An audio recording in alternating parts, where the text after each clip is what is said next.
हाय हिंदुस्तान।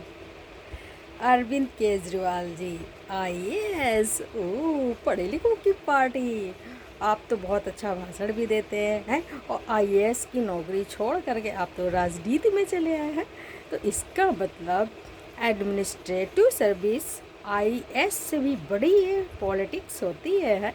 सारे सुख साधन मिलते हैं, इसलिए सब के सब चाहे अंगूठा छापो और चाहे पढ़े लिखे हो, सब पॉलिटिक्स राजनीति की तरफ आकर्षित हो रहे हैं। जैसे सब लोग खूबसूरत लड़कियों को देख करके टकटकी लगाए देखा करते हैं हैं राहुल गांधी जी टकाटक रुपया दे रहे हैं, महालक्ष्मी बना रहे हैं सब गरीब औरतों को हैं। और आप क्या कहते हैं, क्या कहते हैं वो सभा में आप बोल रहे थे और मैं भी देख रही थी आपके स्मार्टफोन पे आपका भाषण।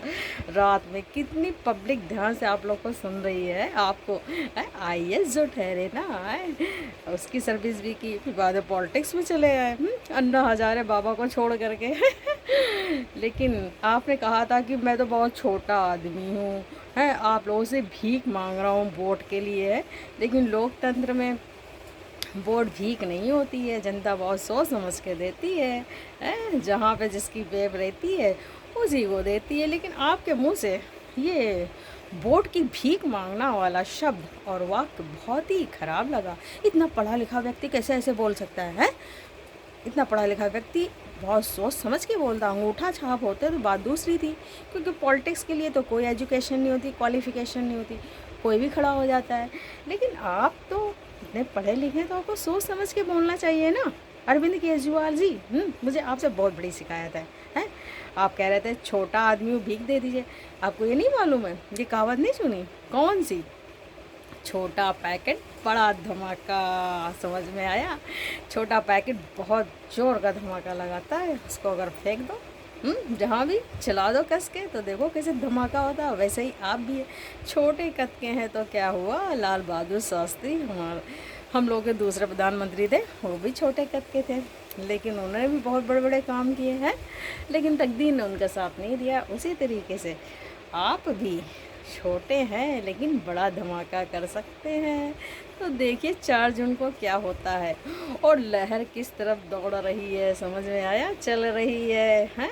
कितना आप लोग वादा कर रहे हैं लेडी पार्टी को और सबको समझा रहे हैं और क्या कहते हैं सबको रोज़गार देंगे। लेकिन वो तो जब सत्ता में आते हैं, सब कुछ देखते हैं तो पता चल जाता है कि क्या क्या कर सकते हैं। अरे राजस्व होगा तभी तो आप लोग सब कर पाएंगे। इतनी बेवकूफ़ नहीं है जनता आजकल के हर व्यक्ति, जो पीढ़ी है आज की जनरेशन, लगभग 90-95% लोग ग्रेजुएट हैं। सभी लोग पढ़ाई कर रहे हैं सरकार की योजनाओं के द्वारा, और कुछ मम्मी पापा भी पढ़ाते हैं वो सरकारी में जल्दी नहीं भेजना चाहते, लेकिन प्राइवेट में भेजते हो बच्चों को up to date educated well qualified बना रहे हैं। तो मोहर तो उसी को दिया जाए, मोहर तो उसी पे सब लोग। अब मोहर तो लगती नहीं है, वोटिंग मशीन पे बटन वही दबाया जाएगा जो पार्टी दिलो दिमाग से जनता के हर दर्द को समझेगी और काम करेगी और एक्चुअल में ज़मीनी स्तर पर उसको लागू करेगी। तो अरविंद केजरीवाल जी, अब आप ये मत कहिएगा कि हमें भीख चाहिए।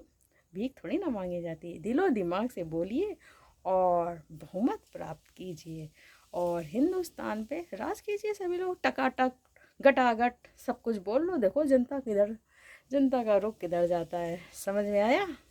तो keep it in your mind. Okay, thank you.